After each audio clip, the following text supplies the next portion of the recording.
Halo semuanya, jumpa lagi dengan saya di channel Moviesku. Ketika permukiman damai di planet kecil yang jauh terancam oleh pasukan penguasa yang kejam, orang asing misterius yang tinggal di antara penduduk desa menjadi harapan terbaik mereka untuk bertahan dan berjuang untuk menyelamatkan keberlangsungan hidup mereka. Orang asing ini berinisiatif untuk menemukan pejuang-pejuang terlatih dan bersatu untuk melakukan perlawanan serta menjadi penentu bagi seluruh galaksi di masa depan. Kali ini kita akan membahas alur cerita sebuah film fiksi ilmiah yang seru untuk ditonton asal Amerika tahun 2023 yang berjudul Rebel Moon Part 1: A Child of Fire. Film ini disutradarai oleh Zack Snyder dan diperankan oleh Sophia Boutella sebagai Cora, Ed Skrein sebagai Noble, dan Djimon Hounsou sebagai Titus, serta didukung oleh artis-artis terkenal Hollywood lainnya. Oke, tidak perlu berlama-lama, selamat menonton.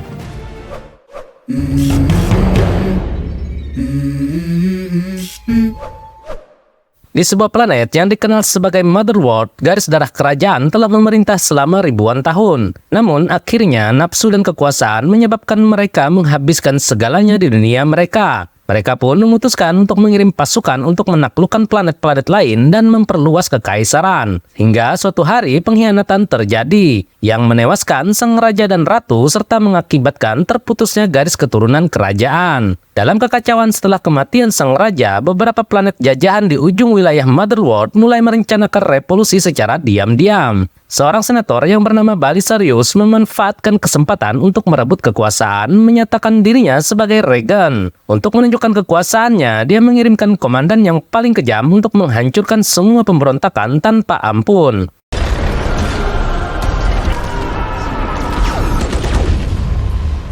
Belisarius, who relished Di sebuah planet yang disebut dengan planet Pelt, sebuah permukiman kecil yang mayoritas penduduknya berprofesi sebagai petani sedang menjalani kegiatan keseharian mereka. Ketika tiba-tiba mereka dikejutkan dengan kedatangan sebuah kapal kekaisaran yang mengudara di langit mereka. Cora yang merupakan seorang yatim piatu perang segera mengenali pesawat itu, yang kemudian bergegas memukul lonceng kota untuk memperingatkan semua orang.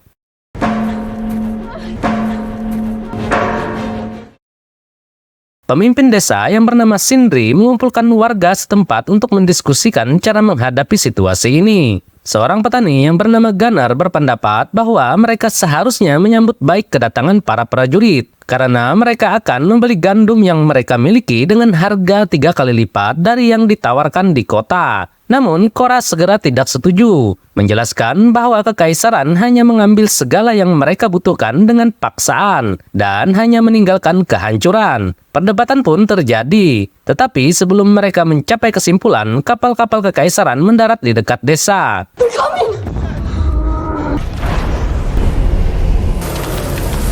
Laksamana Noble bertemu dengan Sindri dan memeluknya, menjelaskan bahwa mereka sedang dalam misi mencari kelompok pemberontak yang dipimpin oleh seseorang yang bernama Blood Axe. Dan untuk mendukung misi itu, mereka membutuhkan pasokan makanan untuk pasukannya. Sindri berbohong dan mengatakan bahwa tanah mereka tidak menghasilkan banyak panen, sehingga warga desa hanya cukup untuk memenuhi kebutuhan mereka sendiri. Noble tidak percaya padanya dan mengatakan bahwa kenyataannya semua orang terlihat sehat dan tercukupi, sehingga Gunnar mencoba memberikan penjelasan kepada Noble bahwa Sindri hanya berusaha menyimpan persediaan makan untuk musim dingin demi melindungi semua warganya. Namun dia bersedia menjual sebagian persediaan kepada Noble dengan harga yang baik. Marah karena merasa telah dibohongi, Noble mengambil tongkatnya dan segera memukul Sindri sampai tewas. Ketika istri Sindri mencoba mendekat, seorang penjaga menebasnya menggunakan pisau bercahaya yang juga membuatnya terbunuh.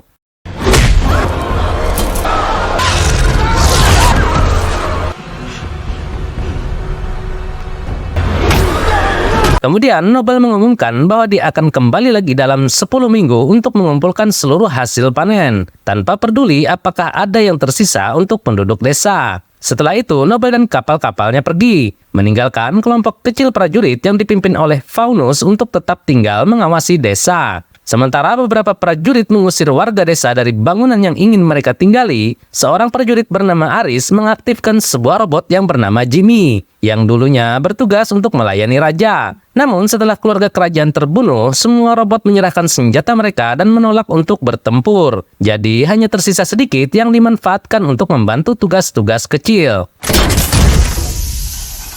You gonna help me evict the current resident? Falls perfectly into my protocol. Ketika Jimmy mulai membantu para prajurit untuk membawakan barang-barang mereka, prajurit yang bernama Marcus memutuskan untuk menguji rumor bahwa semua robot sudah tidak mau bertarung dan mulai menembak robot tersebut yang jatuh ke tanah dan tidak membela diri.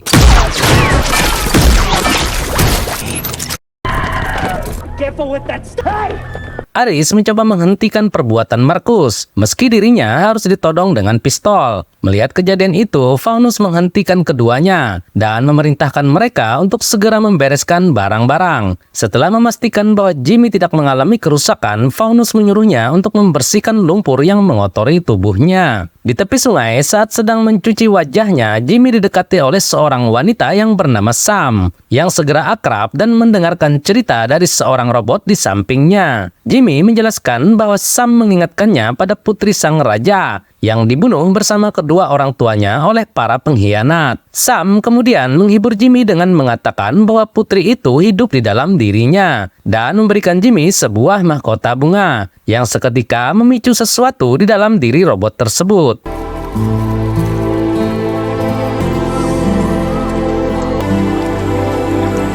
Sementara itu, di balai desa, para penduduk terlihat sedang mendiskusikan langkah mereka selanjutnya dan menyimpulkan bahwa mereka harus bekerja keras untuk membuktikan bahwa panen yang mereka hasilkan cukup berharga bagi kekaisaran, sehingga Laksamana Nobel tidak akan membunuh mereka semua dan memberi kesempatan untuk terus memproduksi makanan. Merasa frustasi karena tak seorang pun mendengarkan peringatan yang dia sampaikan, Cora mulai mengemas barang-barangnya bersiap untuk pergi. Namun niat Cora itu diketahui oleh Hagen, seorang pria yang menemukannya ketika kapalnya jatuh di planet ini 2 tahun yang lalu. Hagen berpikir Cora seharusnya bergabung dengan para pemberontak dan melindungi desa. Tetapi Cora menolak, mengatakan bahwa mereka tidak memiliki peluang untuk menang, sehingga hanya akan berujung pada pembantaian. Pada malam hari, Marcus dan 2 prajurit lainnya menculik Sam. Cora mendengar jeritannya, tetapi dia mengingatkan dirinya sendiri untuk tidak ikut terlibat. Aris datang berusaha untuk membela Sam dan berhasil memukul beberapa orang, tetapi mereka terlalu banyak dan segera mengalahkannya. Tak lama kemudian, Faunus muncul dan mengklaim bahwa dialah yang paling berhak untuk pertama kali atas tubuh Sam. Tetapi rencana mereka terganggu dengan kedatangan Cora, yang berdiri di hadapan mereka dengan membawa sebuah kapak. Faunus segera memerintahkan orang-orangnya untuk menangkap Cora. Awalnya, Cora pura-pura menyerah pasrah, yang kemudian secara tiba-tiba bergerak cepat dan berhasil menjatuhkan 2 prajurit hanya dengan beberapa gerakan.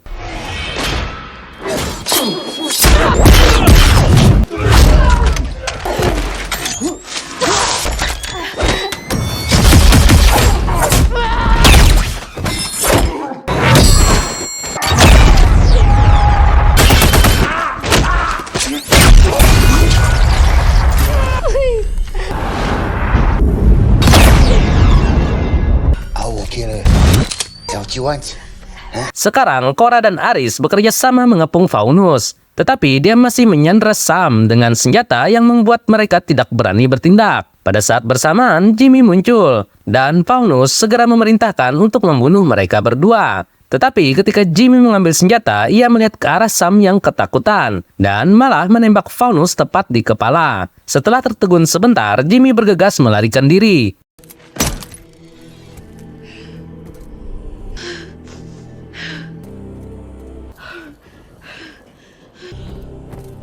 Para penduduk desa tiba tepat waktu untuk melihat Cora membunuh seorang prajurit yang masih hidup.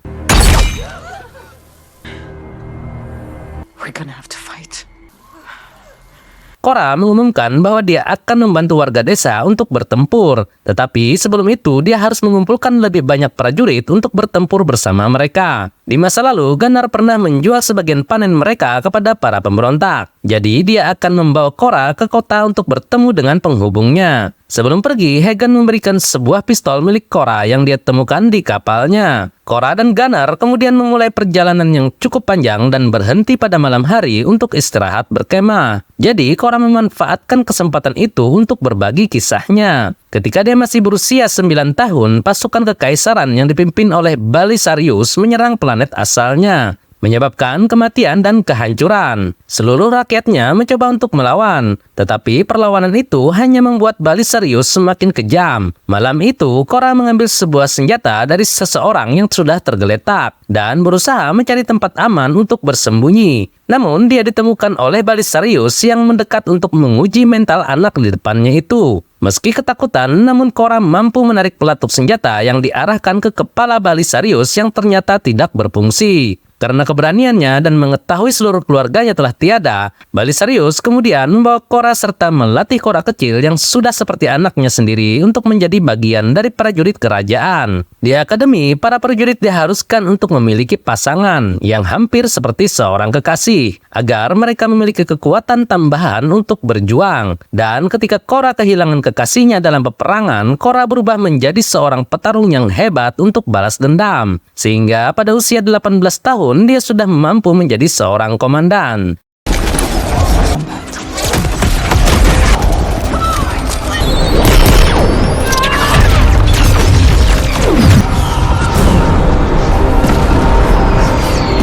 We built me in their image. Selama bertahun-tahun, Korra hanya merupakan seorang bidak dan menghancurkan ribuan kota atas nama orang yang sama yang membunuh keluarganya. Keesokan harinya, Korra dan Gunnar tiba di kota dan kecewa saat menemukan bahwa pemburu hadiah telah menangkap penghubung Gunnar. I work for the Imperium. Wait. Protected by a king.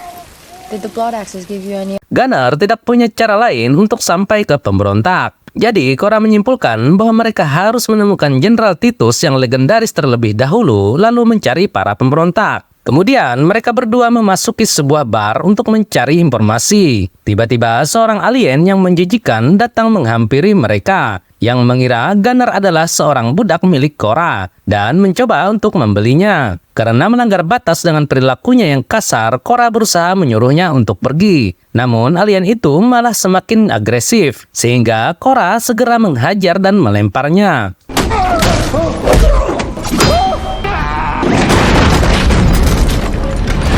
Alien itu segera melarikan diri. Sementara seorang pria misterius bernama Kai memperhatikan dari kejauhan ketika Korra mengumumkan bahwa dia sedang mencari Titus. Berharap ada di antara orang-orang yang memiliki informasi. Kemudian seorang alien kecil dengan menggunakan tubuh manusia mulai berbicara. Dia memberitahu Korra bahwa Titus sedang bertarung di Kolisium di planet yang bernama Pollux. Yang berarti mereka akan membutuhkan kapal untuk terbang ke sana. Pada saat bersamaan, alien menjijikan itu kembali dengan 3 orang pengawalnya untuk balas dendam. Pertarungan senjata segera dimulai.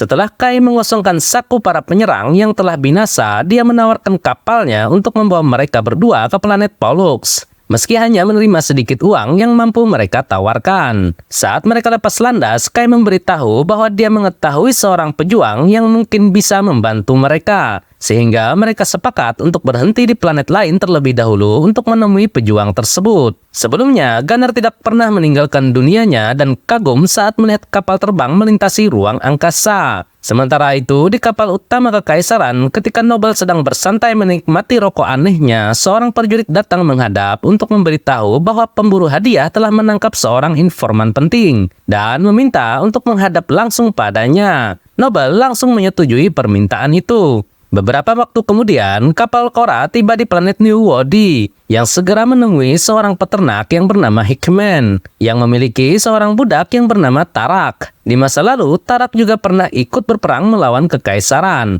Namun, dia tertangkap dan dijadikan budak. Dia ingin sekali kembali berperang, tetapi dia masih berhutang banyak uang kepada Hickman untuk mendapatkan kembali kebebasannya. Mengetahui bahwa semua orang tidak memiliki cukup uang, Hickman menawarkan sebuah taruhan kepada mereka. Jika Tarak bisa menaklukkan binatang buas yang dikenal sebagai Venus, maka dia diperbolehkan untuk pergi. Tetapi jika tidak, maka Korra dan orang-orangnya harus menjadi budaknya juga. Yakin bahwa Tarak pasti bisa, Korra sepakat dengan taruhan tersebut. Tarak kemudian pergi mendekati Venus, yang saat itu dengan keras menguncang tubuhnya mencoba melepaskan diri dari rantai yang membelenggunya. Tarak berlutut untuk menunjukkan bahwa dia tidak bermaksud jahat dan berbicara dalam bahasa aslinya, menceritakan kepada Venus bahwa mereka berdua bernasib sama karena dibawa dari rumah mereka untuk ditempatkan dalam belenggu. Dengan kata-kata yang ramah, Tarak berhasil membentuk ikatan dengan Venus. Dan setelah berbagi sentuhan lembut, Tarak membebaskan binatang itu dari rantainya untuk kemudian menaikinya. Mereka berdua kemudian terbang bersama-sama.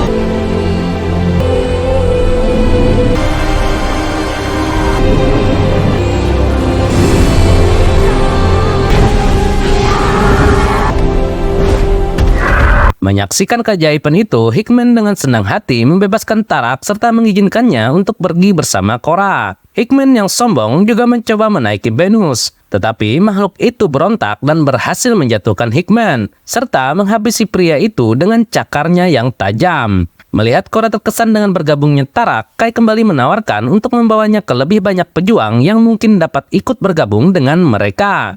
Kemudian mereka tiba di planet Dagus untuk menemui seorang pendekar pedang wanita yang bernama Nemesis, serta mengajaknya untuk bergabung dengan kelompok mereka. Namun sebelum itu, Nemesis harus menyelesaikan misinya terlebih dahulu, yaitu mengejar alien mirip laba-laba yang anak-anaknya telah dibunuh oleh kekaisaran. Alien itu telah menculik seorang anak manusia bermaksud untuk mencari keadilan. Nemesis mencoba berbicara dengannya, menjelaskan bahwa dia juga telah kehilangan anak-anaknya akibat ulah tentara kekaisaran. Namun alien itu tidak mendengarkan dan justru mencoba untuk menyerang.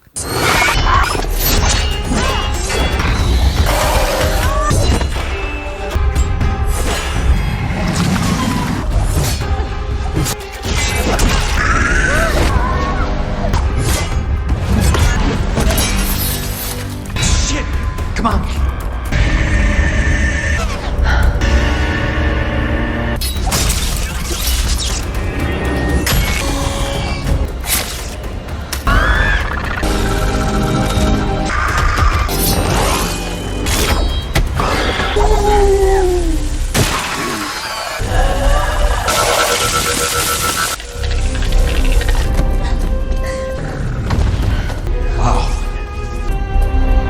Setelah berduka sebentar, Nemesis bergabung dengan Korra dan mereka lepas landas lagi. Di dalam kapal, Gunner dan Korra berbagi momen lain, dan Korra memutuskan untuk menceritakan sedikit lebih banyak tentang dirinya. Sejak dia adalah putri angkat Balisarius, dia hidup dalam kehidupan yang berkecukupan dan segera menjadi bagian dari pengawal kerajaan. Dia bertanggung jawab untuk melindungi sang putri yang memiliki kekuatan unik untuk menghidupkan kembali makhluk hidup, serta menjadi penerus kerajaan yang akan membawa kedamaian bagi seluruh planet. Dan sampai hari ini, Korra masih merasa bersalah karena tidak bisa menyelamatkannya pada hari serangan itu. Beberapa waktu kemudian, kelompok tersebut tiba di bulan planet Pollux dan pergi mengunjungi arena, di mana puluhan pejuang mati setiap hari. Mereka menemukan Jenderal Titus berada dalam kondisi yang mengerikan dan harus menyeretnya ke dalam untuk memandikan jenderal tersebut. Selama pembicaraan, Titus protes karena telah diperlakukan dengan baik. Titus dulu adalah seorang pemimpin Komando Timur untuk raja yang lama, tetapi dia jatuh ke dalam depresi yang berat ketika seluruh pasukannya diserang dan tewas saat dia mencoba untuk menyerah. Pada awalnya, dia tidak ingin ikut bergabung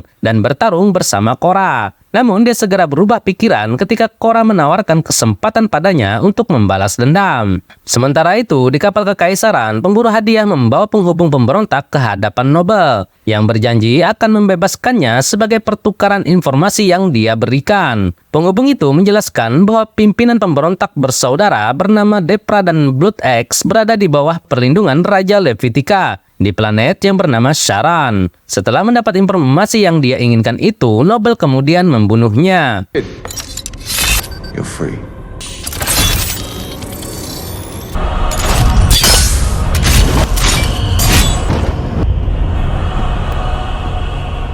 Di tempat lain, Korra tiba di planet Sharan dan bertemu dengan Raja Levitika yang setuju untuk mengatur pertemuan dengan para pemberontak. Setelah menunggu beberapa saat, sekumpulan pesawat datang dan mendarat di dekat mereka. Defra dan Blood X bersama pasukan pemberontak datang menemui Korra yang segera menceritakan tentang tujuan mereka. Menyadari para penduduk desa terancam karena pernah membantu para pemberontak dan meski peluang mereka untuk menang sangat kecil melawan pasukan kerajaan, kedua saudara itu setuju untuk memberikan bantuan, membela para penduduk desa petani tersebut. Blood X segera mendekati pasukannya untuk memberikan pidato yang menyentuh, serta meminta sukarelawan yang bersedia untuk bertempur bersama Korra dan timnya. Sejumlah pemberontak dengan senang hati setuju untuk ikut berjuang bersama Blood X. Setelah berpamitan dan menyuruh saudarinya untuk berterima kasih kepada Raja Levitika sebelum pergi meninggalkan planet, kelompok yang dipimpin Blood X kemudian bergabung bersama sekutu baru mereka. Maybe this isn't suicide after all. Di dalam pesawat, Kai mengatakan bahwa dia sangat terinspirasi dengan perjuangan mereka, sehingga dia juga ingin ikut membantu. Namun sebelum itu, dia masih memiliki beberapa kargo untuk diantarkan. Jadi, Korra setuju untuk berhenti satu kali lagi sebelum kembali pulang ke rumah. Tidak lama setelah kelompok Korra pergi, Noble dan anak buahnya datang ke planet Raja Levitika. Dan setelah menghancurkan kerajaannya, Raja Levitika tetap menolak untuk bekerja sama. Sehingga Noble menghabisi sang raja dengan tongkatnya.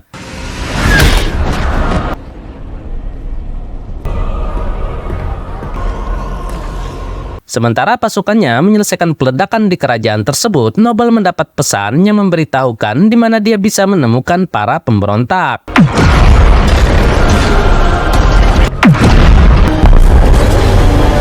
Di tempat lain, Korra dan timnya tiba di sebuah planet niaga yang bernama planet Gondipal dan membantu Kai menurunkan kargo di sebuah jembatan pelabuhan. Korra memperhatikan interaksinya dengan penduduk setempat dan merasakan ada sesuatu yang tidak beres. Ketika tiba-tiba sebuah kapal luar angkasa kekaisaran yang tersembunyi mulai menembak jatuh sebagian besar kapal mereka yang mengangkasa.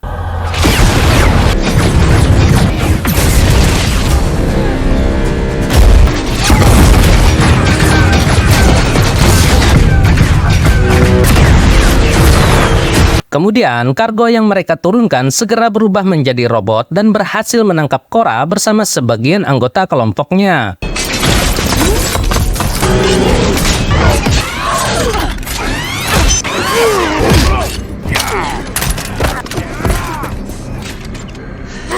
Setelah semua anggota ditangkap, Kai segera mengungkapkan jati dirinya. Dia selalu tahu bahwa Korra adalah mantan komandan yang dicari-cari, dan kepalanya akan dibayar mahal. Jadi, dia memanfaatkan Korra untuk mengumpulkan sekelompok pejuang legendaris yang selama ini menjadi buron, untuk diserahkan kepada kekaisaran demi imbalan yang sangat tinggi. Tak lama kemudian, Noble tiba bersama anak buahnya. Dia sangat senang mengetahui bahwa semua orang yang dia buru selama ini berkumpul dan tertangkap di satu tempat yang sama. Saat Noble sedang berbicara kepada Korra tentang bagaimana dirinya bisa terbentuk seperti sekarang, Kai kemudian membawa Gunner ke belakang Korra dan menyuruhnya untuk menghabisi wanita tersebut. Gunner seolah-olah akan menembak Korra. Namun sesaat setelah melepaskan belenggu Korra, Gunner segera berbalik dan menembak Kai tepat di kepala.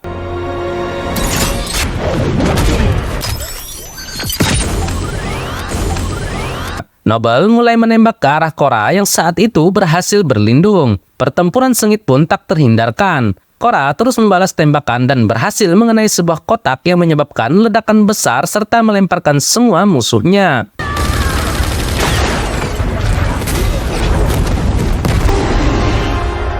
Gunner memanfaatkan kesempatan itu untuk membebaskan Nemesis, yang juga segera ikut bertarung sambil membebaskan anggota mereka yang lain.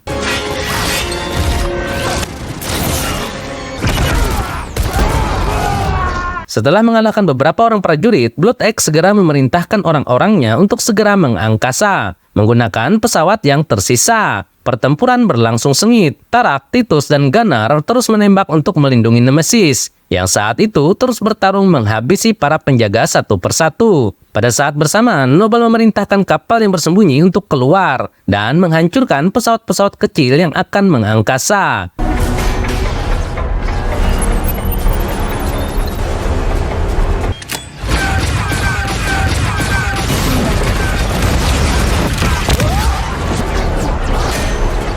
Dalam keputusasaan untuk menyelamatkan orang-orangnya, Blood X mengambil sebuah batang logam dan menggunakannya untuk menghajar para prajurit, sambil berlari menuju jembatan yang kemudian melompat ke kapal musuh. Sayangnya, dia gagal menusuk pilot, yang berhasil menghindar dari serangan batang logamnya. Namun, dalam percobaan yang kedua, pilot itu berhasil menembak Blood X, yang sesaat kemudian batang logam itu juga berhasil menusuk tubuh pilot itu. Blood X tewas dan tubuhnya jatuh ke atas kontrol kapal, yang menyebabkan kapal perlahan mulai jatuh ke arah jembatan. Setelah menyaksikan kejadian itu, dengan marah, Korra segera meninggalkan tempat persembunyiannya dan berlari sepanjang jembatan menuju ke tempat Noble berada, sambil menembaki para prajurit yang menghalanginya.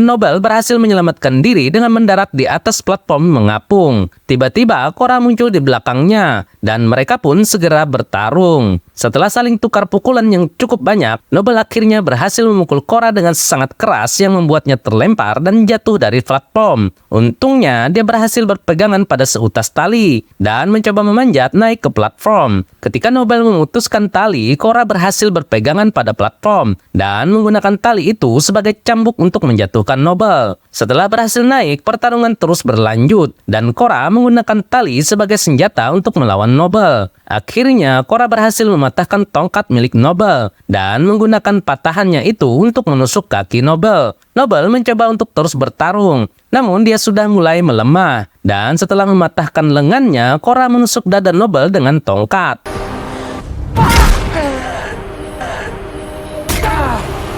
Meski sudah sekarat, namun Noble masih sempat tertawa. Yang seketika itu juga, Korra memukul wajahnya dengan keras, sehingga membuatnya terjatuh dari platform.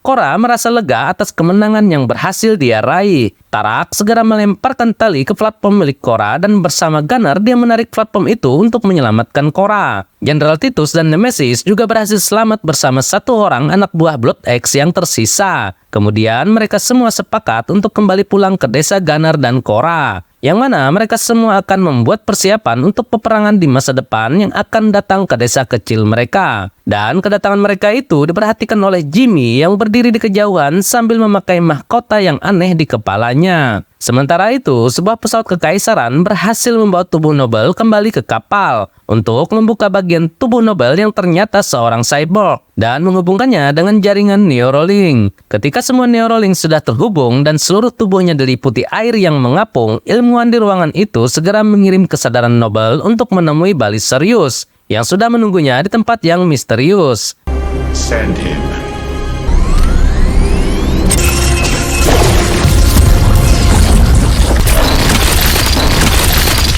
Balisarius mengungkapkan kekecewaannya atas kegagalan Noble sambil memukul-mukul es di bawah mereka. Kemudian, dia memerintahkan Noble untuk menangkap putrinya Artelais atau Korra hidup-hidup agar dia bisa mengeksekusi putri kesayangannya itu dengan tangannya sendiri di depan seluruh senat kerajaan, serta menghancurkan sisa pemberontak sampai tuntas. Kemudian, Balisarius memecahkan es di kaki Noble untuk mengirim kesadarannya kembali ke tubuhnya.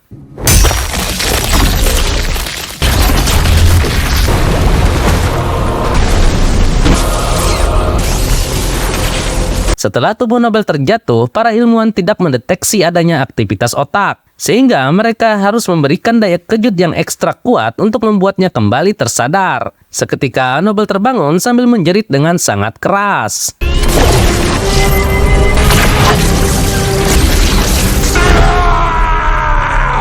Dan film berakhir. Jadi, salah satu pesan yang kita dapatkan dari film ini adalah sekuat apapun penjajahan yang datang menjajah, pasti akan ada yang berjuang untuk merdeka. Sekian dulu alur cerita kali ini. Semoga kalian semua terhibur. Dan jika kalian ada kepikiran pesan lain dari film ini, lebih baik tuliskan pesan itu di bagian komentar, biar kita semua semakin pintar. Serta jangan lupa untuk menekan tombol like dan subscribe ya. Oke, sampai jumpa lagi di alur cerita selanjutnya.